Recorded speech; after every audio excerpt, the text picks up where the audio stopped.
ବାପା, ତୁମେ କରିଲ କନ୍ୟାଦାନ, ଚାଉଳ ଆଞ୍ଜୁଳିରେ ଠିକଣା ବଦଳିଲା ମୋହର। ହୁମନିଆଁରେ ଭାଇର ମୁଠାଏ ଖଇ, ଭୋଜିଭାତ ବାଣରେ ସମସ୍ତେ କରିଲ ପର।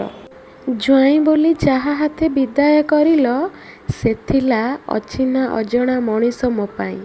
ଝିଅ ହୋଇ ସବୁ ଇଚ୍ଛାକୁ ସମ୍ମାନ କରିଲି, ତେବେ ତୁମ ଆଖିରେ ଏ ଲୁହ କ'ଣ ପାଇଁ?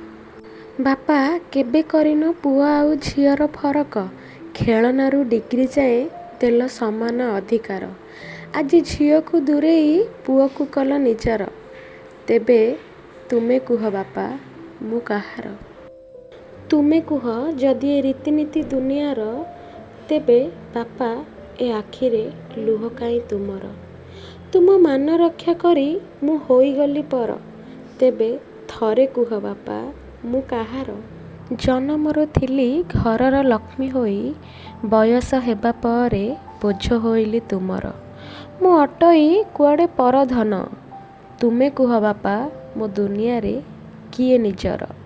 ମୁଁ ଥିଲି ଘରେ କଥା କୁହା କଣ୍ଢେଇ ତୁମର, ଜେଜେମାର ରୂପରଙ୍ଗ କଥା ଥିଲା ମୋର। ସେଥିପାଇଁ ତୁମେ କୁହ ମୁଁ ଥିଲି ମା ତୁମର। ତେବେ କୁହ, ଆଜି କାହିଁ ବୋଝ ହେଲି ତୁମର? କୁହ, ରାଗରୁଷା ଭୁଲି ସମସ୍ତଙ୍କୁ କରିବୁ ନିଜର। ଶାଶୁଘରେ ଶୁଣେ ପର ଝିଅ ନୁହେଁ ସେ ଆମର। ସେଠି ଭୁଲ ପାଇଁ ନଥିବ ତୁମର ଉକ୍ତି। ତେବେ ତୁମେ କୁହ ବାପା, ମୁଁ କାହାର? କଥାରେ ଉଠିବ ଆଙ୍ଗୁଠି ଘରର ସଂସ୍କାର ଉପରେ। ଦୁହିତା ସାଜି ନୁହେଁ ମୁଁ କାହା ପାଇଁ ନିଜର।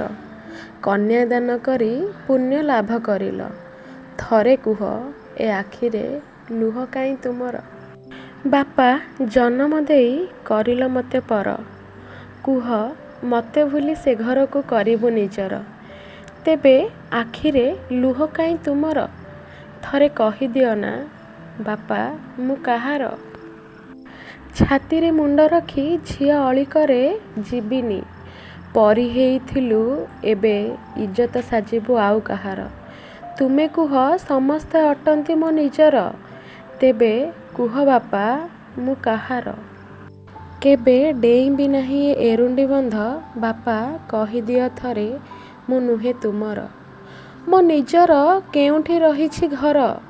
ତେବେ କୁହ ବାପା, ମୁଁ କାହାର? ଦୁନିଆର ରୀତିନୀତି ସମ୍ମାନ ଓ ସମସ୍ତେ ମୋହର।